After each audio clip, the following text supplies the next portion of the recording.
Today I'm going to make a simple float frame. The idea behind this project is it's really aimed at the beginner woodworker or the artist, somebody who doesn't have a table saw. The nice thing about the material I'm using is you can buy this right off the shelf at your home store. It measures 1/2 inch by 1.5 inches, and it's perfect for small float frames. The tools that you do need are a chop saw. You can get a decent chop saw for $100. The one that I've been using for the last 10 years for most of all my framework is a small Hitachi, and I saw a similar model at the home store and it was $99.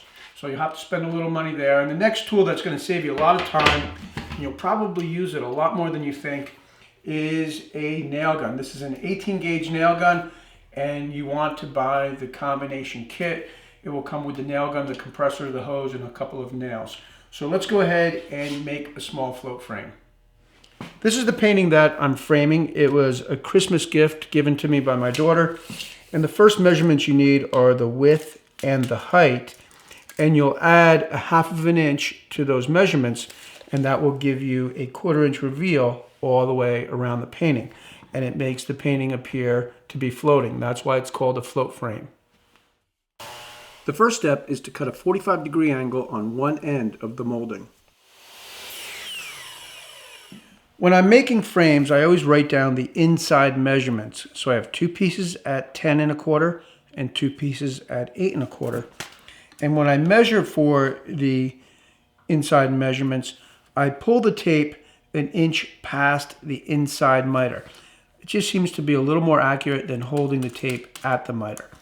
So I'll hold the tape at 1 inch on the inside miter and add 1 inch to my measurement.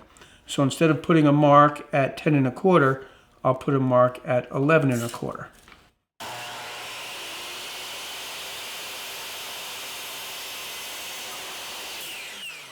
Now I'm going to take the offcut. This is the piece that fell off. And I'm just going to clean this miter up a little bit, make sure it's perfect.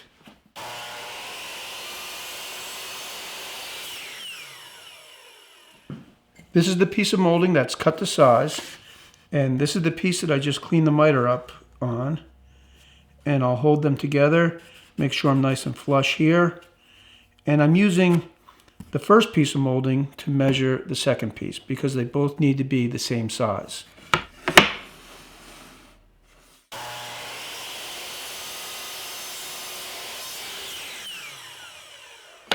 Now I'll hold them right next to each other to make sure they're exactly the same size. I'm flush on this end, and over here I'm a little bit heavy, so I'm just going to take a little bit off.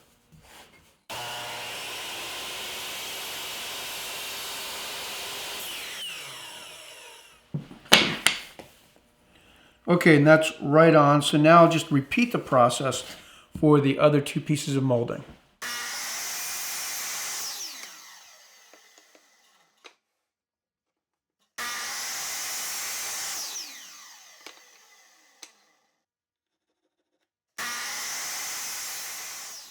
Okay, so now I've got the top and bottom of the frame. They're both exactly the same size.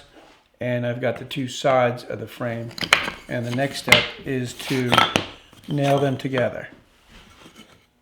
For nailing the miter joint, I'm using 1 inch nails in the nail gun. I'll put a little wood glue on the miter. Some people put it on both sides of the miter. I don't generally. And then I've got a wet rag here. I'm going to squeeze this rag. That'll make my hands a little wet and help me to grip the molding. Hold the miter tight. If you're not comfortable holding the molding together with your hands, you can use a picture frame clamp, and they're easy to find online. Just Google picture frame clamp. And then I use the wet rag to clean up any of the glue squeeze out. When you attach the last piece of molding, you're going to have to add glue to both miters because you won't be able to get the glue bottle into the space. And then put the molding in place. Again, wet your fingers and clamp that miter together. And always keep your fingers back. You don't want your fingers in the way of the nail. I've got downward pressure on the molding. My fingers further than 1 inch away from where the nail will come out of the gun. Squeeze, and there you go. It's one of those things, the more you do it, the easier it gets. But you can see how easy and fast this frame is going together. And that's the first part of the frame. Okay, so now we've got the frame together. We can see that the painting fits inside the frame, but it drops right down. We need something to attach the painting to the frame. And again, we're going to use the same molding from the home store, and we're going to build a frame within the frame. So the first step will be another miter cut.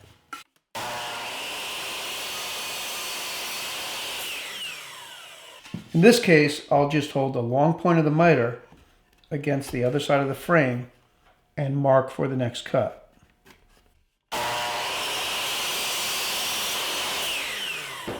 When I attach the molding to the inside of the frame, I need to attach it at the correct depth. And the correct depth is just a little deeper than the painting is deep. So in this case, the painting is 3/4 of an inch deep. I'll attach the molding just a little more than 3/4 of an inch. I guess that would be 13/16 deep. So I'll cut a piece of scrap wood at 13/16 and use that as a gauge when I attach the molding.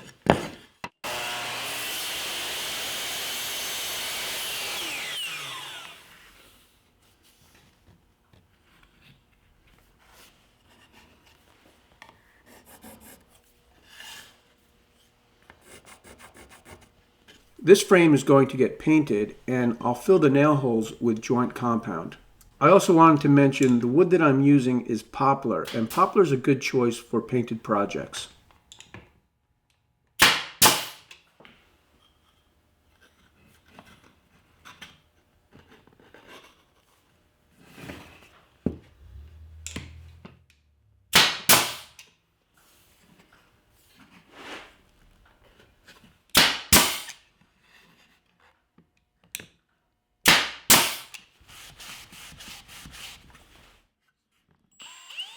I'm using a number 8 pre-drill and countersink bit to pre-drill and countersink holes in the back of the strainer, and I'll use these holes to attach the artwork to the frame with screws. Well, that's just one way to make a float frame, and I've been making float frames now for probably 20 years, so I've gotten pretty good at it. And it's like anything, the more you do it, the better you get and the more comfortable you get with tools and things like that. There's a couple of different ways to make frames, like I had said. And in this case, I attached the strainer. This part of the frame is called the strainer. And I attached the strainer by nailing through the side of the frame. And I did that because this frame is so small, I wouldn't be able to hold the nail gun straight to nail through the strainer and into the frame. In this case, where I've got a much bigger frame, I've nailed through the strainer and into the frame. And the reason why I did that is this frame is maple, and I didn't want all those nail marks on the outside of the frame. I also added 1/4 inch plywood for supports on this frame because the frame is so big. Now I'm going to bring this frame upstairs. I've got another frame just like this. I've made 2 paintings that are exactly the same size. I'll add the artwork, and then I'll install the paintings in the client's home.